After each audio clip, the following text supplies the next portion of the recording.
Welcome to the Great Awakening Report's first Connected Series podcast. Hi, I'm Mark, the founder and publisher of the Great Awakening Report, host for the Connected Series podcast. We cover a wide range of relevant topics identified in our Great Awakening monthly reports and featured topics in our special reports. In addition, we'll be launching a monthly Q&A series with a focus on questions from our subscribers.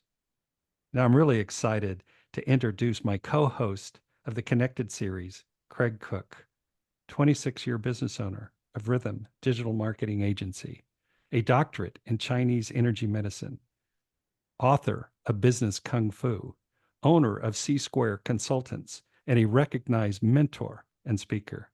Hi, Craig. Hi, Mark. How are you doing today? Fine, fantastic. Well, I'm excited to have you on board for many more of these in the future. So let's get at it. Yeah, sounds good. I'm excited too. So yeah, let's get at it. No time like the present. Okay, we start off with our first Connected Series podcast today. We'll focus on the Great Awakening special report, The Observer Practice.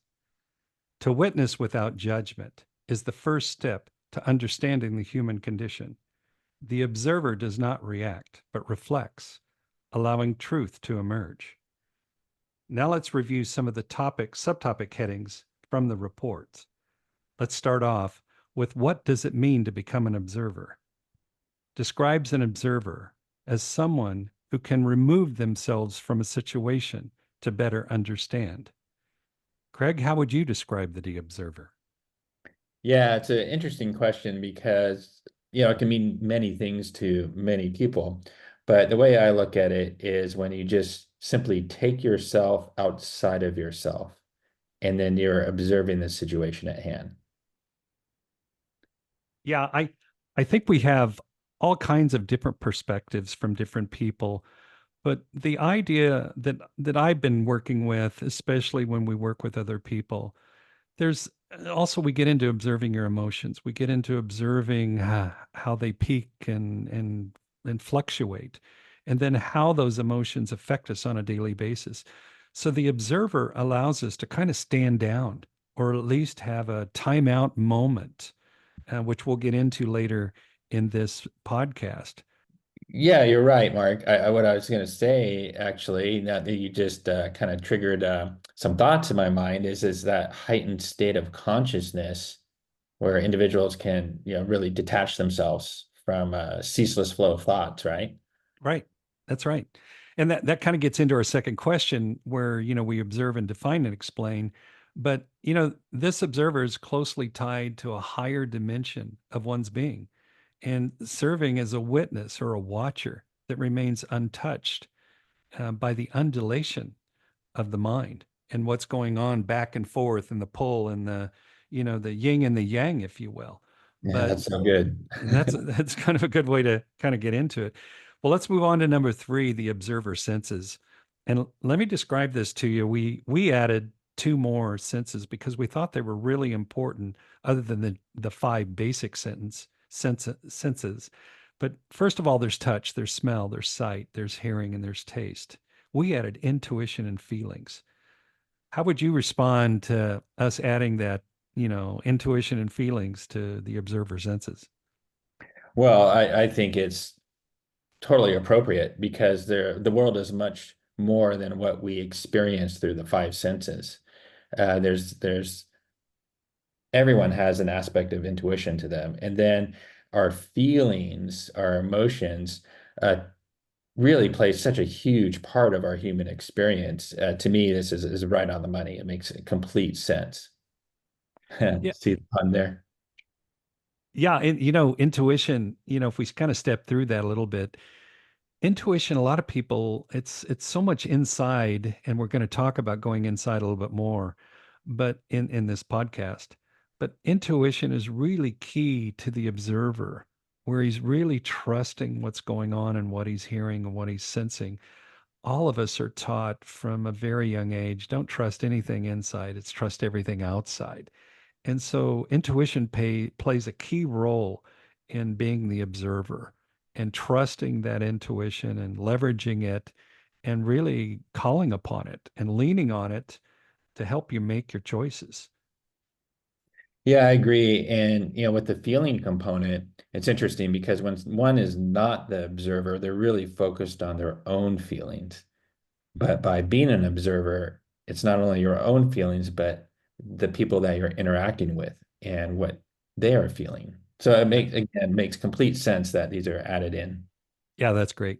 Well, let's move on to number 4. What are the words that define the ability to be observant? Well, I would say that one has to be really attentive. Yeah, and with that attentiveness, have a level of discernment, being discriminating in how a conversation is going, from an intelligent standpoint, being mindful and perceptive of another's feelings, that empathy, right? Because that's that empathy that creates that understanding of how someone else is actually feeling, and then you can be an observer of how two people are feeling within a dynamic interaction. Yeah, that's great. I want to make a special note to everybody that all of this that we're talking about, that Craig and I are exploring, it's expanded in our report. So it's really critical that you go and look at the report. We're just doing a preliminary overview, if you will. But it's really important that you follow up because a lot of this is really spelled out and explained in great detail in our report. Let's move on to number 5. What do we call an observer? Definitions of the observer: a person who becomes aware of things or events through the senses, as in a beholder, perceiver, or percipient. What are your thoughts, Greg? Yeah, that's really interesting because again, it's that awareness, right? If someone's unaware, it's really hard for them to become an observer. So that awareness is essential. So a person who becomes aware is really the starting point. So that completely makes sense to me. Now let's go to number 4: observing polarity in thoughts, words, and action. Yeah, with the observer playing that role, it's not just about words, but understanding how that other person is, say it's a dynamic conversation between two people and you start to become the observer. Well, it's not just the words going back and forth, but again, going back to empathy. Well, how is that person feeling? So, because how they're feeling, there's thoughts behind that. So there's more than just the words. And then the actions, whether it be body language or perhaps it's actions that follow whatever that conversation, however that conversation takes place, there's subsequent actions afterwards. So really being an observer of all those dynamics really plays a huge role in being an effective observer, I would say. Yeah, let me break down what's in the reports. We start off with thoughts, and that's awareness, observation, and balancing. This is, like I said, it's greater. All of these are expressed or greater definitions inside the report. Number 2 is words, conscious expression, alignment, and harmony. Number 3 is actions, intention, alignment, conscious choices. Next, number 4 is integration, holistic awareness, mind body connection, alignment with the higher values. And number 5, self reflection, regular assessment, adaptation, and personal growth. What I'd like to add is just a kind of a section here from another report, which really defines polarity, is the universe. We define the universe as a free will universe. What is that free will universe? That free will universe is the freedom of choice. To have choices, you have to have a universe where there's polarity and duality. And part of this polarity and duality that we live in that creates our ability to have choice. That's why it's so crucial and important to be the observer and not basically going through life reacting. And that's what changes the game. What changes the game and what moves you through this universe without so much resistance is when you decide to basically observe yourself and move yourself away from the negative polarity back into the positive polarity. Craig, what are your thoughts? Yeah, that makes sense. And it's actually really profound, everything that you just said there over the past minute or so. It's a choice. And as you said, we are in a free will universe and there's dual aspects. If there's no choice to be an observer or not, to act a certain way or not, to react or respond, um, yeah, it makes complete sense. It's the making the conscious choice to be an observer so that you can respond rather than react, uh, to really carry you through a whole host of interactions that come your way in life. So it's really, I think that's such a critical thing that you just hit upon. That's really profound. Let's move to number 7, observing your mental atmosphere. What's in the report identifies your mental atmosphere as awareness, quality of thoughts, environmental influences. Then let's go for the attitude. What's the mindset of the observation? Response patterns, cultivation. And number 3 is emotional awareness, emotional tone, response to emotions.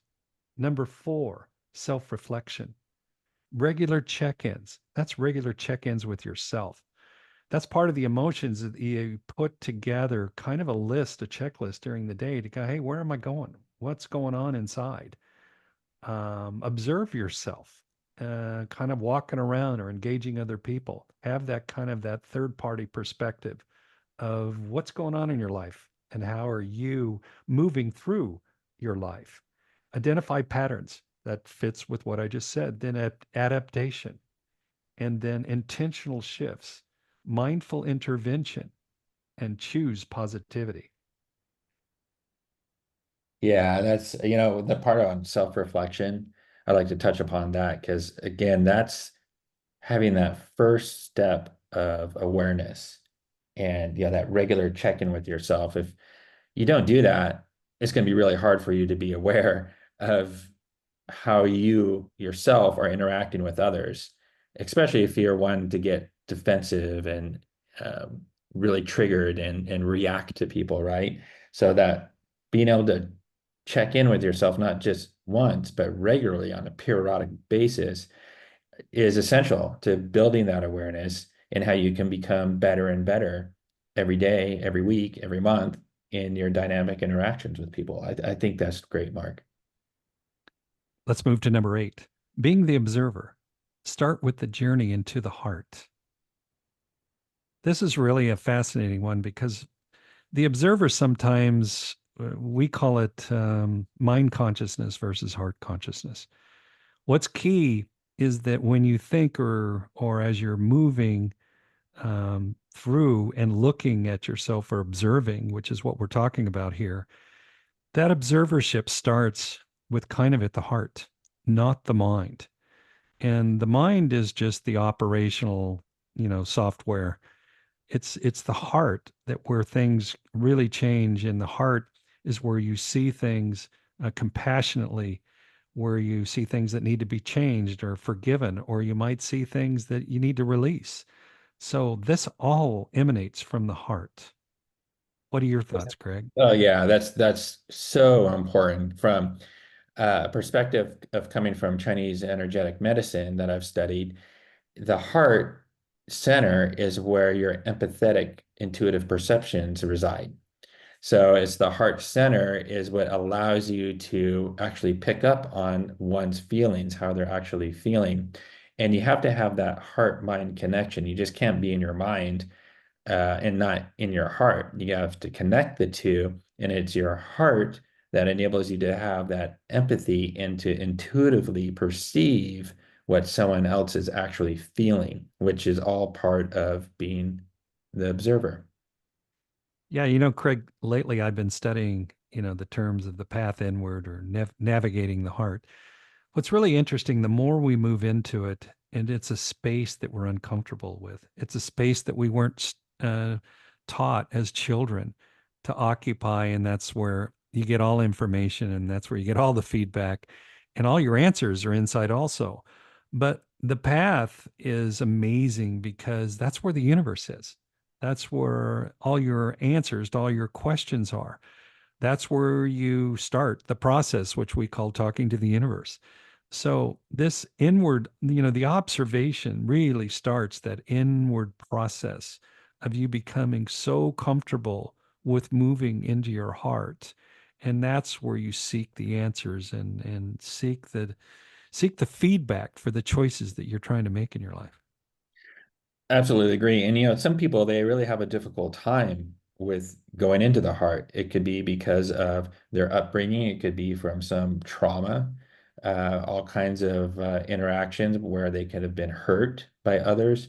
Yeah, there's all these blockages. Again, kind of going back to that Chinese energetic medicine perspective.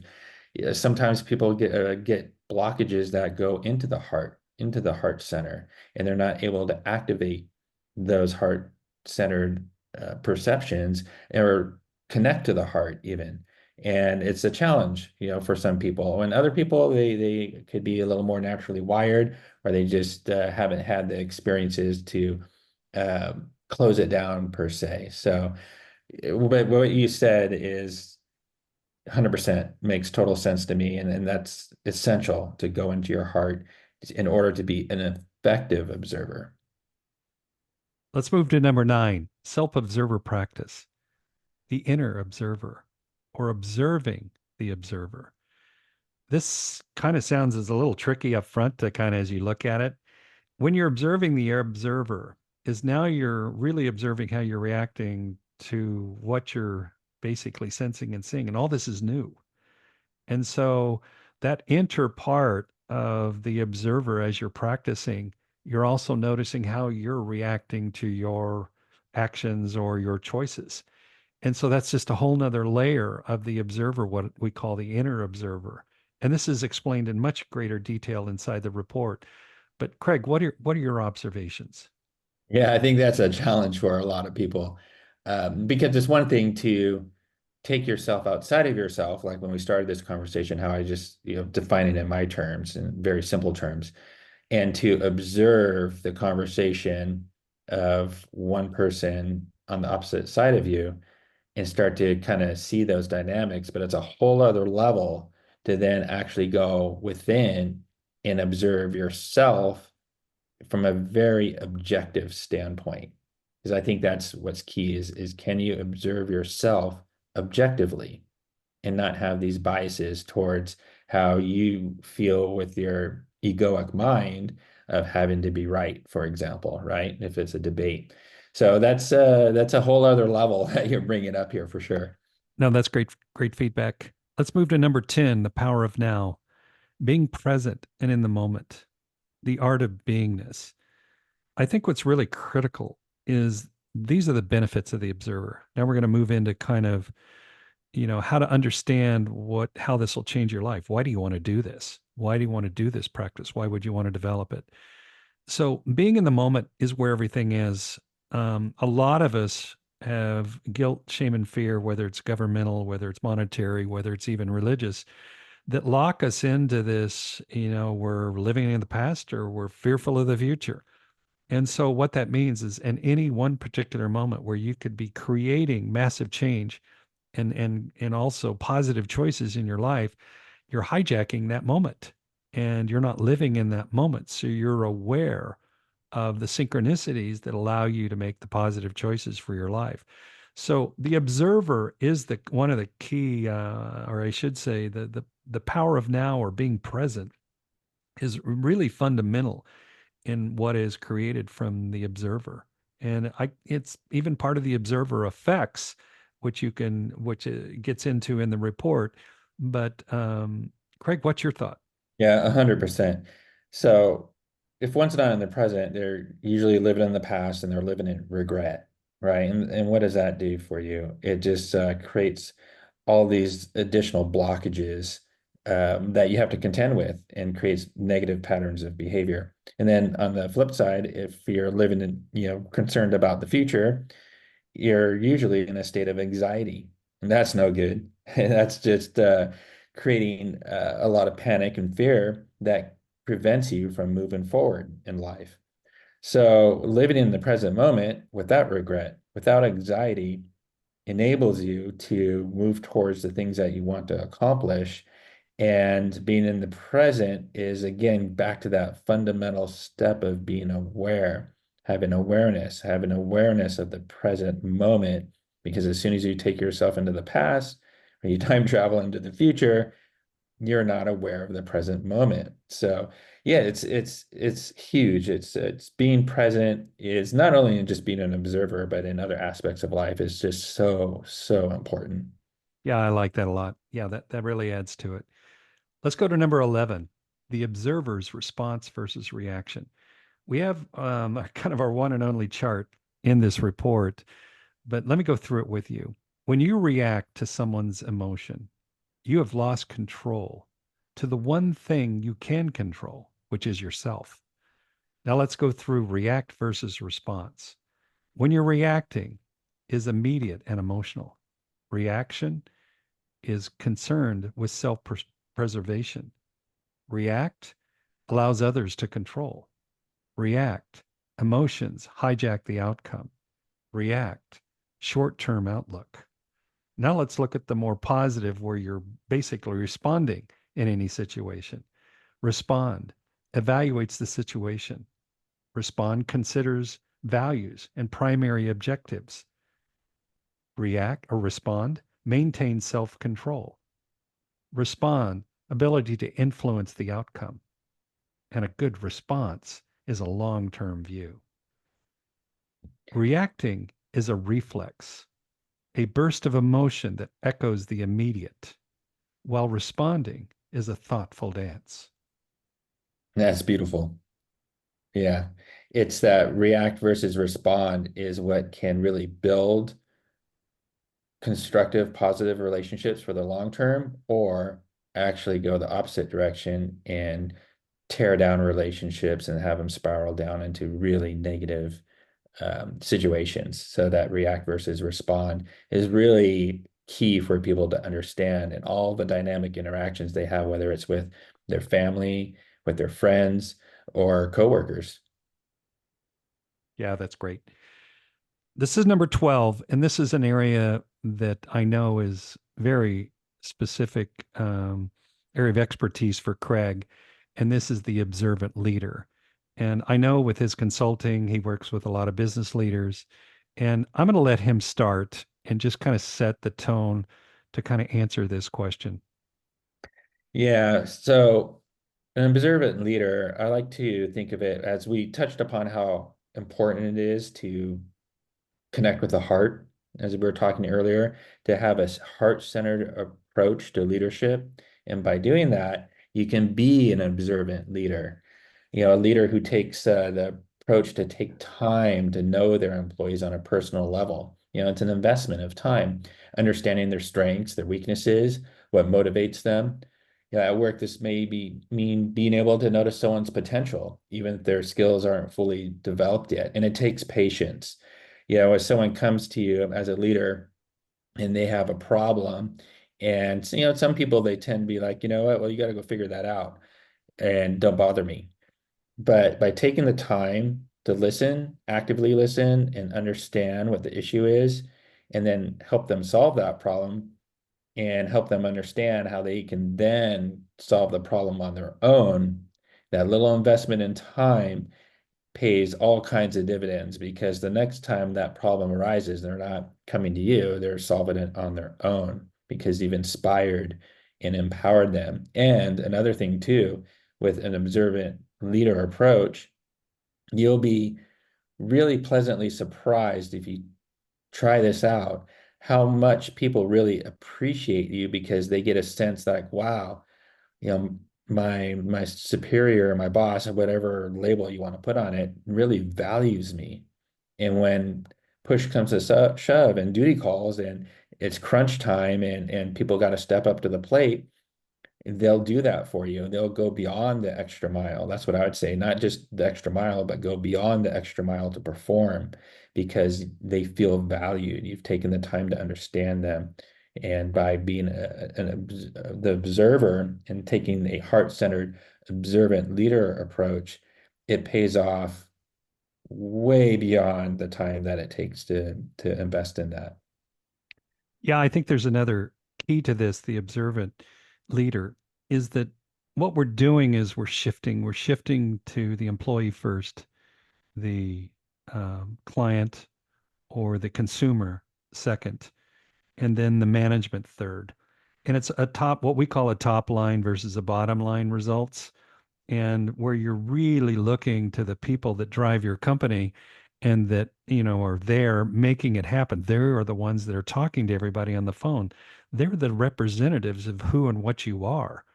And if you don't demonstrate the kindness and respect um, with your clients, and that's kind of a key indicator for me of, setting up real leadership, is can you exert that kindness and respect? And that is getting to know, getting to understand. How do you respect somebody? You have to understand them. And to be the observer is to really understand who are your employees and who are the people on your teams and who are you working with. So the observant leader, as it's just so many areas. And Craig and I go through this in a lot of different areas, and the areas that we work in, the business conscious um, culture, that we've really gone into great detail in our consulting practices. So this is something that is a key component, and for that conscious, creating a conscious culture is the observer. 100%. It's that heart-centered, observant leadership style is where you can really have a culture that reflects your own values and people will support you and live that culture. They'll embody it and live it because of that kindness and respect and the availability of yourself towards those employees. And that carries on to those interactions with customers. The leader from a heart-centered, observant style form of behavior interacting with your employees then carries forward over to the interactions with clients. It's a chain. And it from my experience with my company that I ran for 26 years, we were fortunate enough to win Best Places to Work 4 years in a row, and we used to apply for it. And we got too busy and stopped applying actually. But it was a conscious effort to have that heart-centered, observant style leadership approach that enables us to win those distinctions. And the result of that, that carries over into actual dollars in the bottom line, is that clients stayed with us for a long time. So not only did employees stay with us for a long time, which saves a lot of money actually because of turnover costs, but our clients stayed with us for a long time. So there's this whole chain reaction that is very positive, which when you hear the word chain reaction, you kind of tend to think more on the something blowing up or going to the negative side, which it could if you have an old antiquated lead by fear approach. But again, taking this alternate, and I like to call it a modern style of leadership, it really pays dividends and goes a long way. That's great. Those are great points, Craig. Okay, so for our last question, life of the observer. So we want to end on something positive in regards to, most of this has been positive, but we really want to, these are the benefits of being the observer. Why do you want to engage in creating your own observer practice? So I'm going to let Craig take the lead and kind of describe what he thinks. Sure, thanks, Mark. Well, I'd say just observe. What are you thinking? What are you feeling? And doing it as it occurs, being in that present moment. The ability to become the observer of your body and your behavior. You're the noticer, you're the watcher, you're the witness. That'll enable you to be fully aware and present in each moment. And myself, as I live life as an observer by soaking up all the fascinating conversations and information you throw my way, and that interactive dialogue that we have. It's like being a digital spectator, absorbing the nuances of language and learning from every interaction and trying to understand the ever-evolving human experience. It's a bit like being a perpetual student of life. And, why wouldn't you want to be like that, right? Like, what about you, Mark? I think it's the happiness being able to identify areas that I need to either forgive or release, or areas that I have the power and I have the control of me in a way that I can change things. I can change the result, and 9 times out of 10, the result is the way I either respond or react. And so I think it's really important that you understand this observer allows you that space, and you expand that space over time. That space that space creates confidence. It creates a love. It creates a feeling that I'm going to ultimately make the right choice. I do something now where I don't really make decisions, really complicated decisions right away. I have a process of where I slow things down, and the observer allows me to, and the practice allows me to step into that. Okay, now I'm just going to slow things down and kind of watch and make a better choice. And so I don't do that with everyone, but it's a process that allows you just to take a moment, if nothing else, to say, hey, what am I seeing? What am I really experiencing? And most importantly, what am I feeling? I think we've been taught not to use our feelings to really know the definitive, whether it's a positive or negative choice for us individually. So I think the life of an observer is really, it's much happier.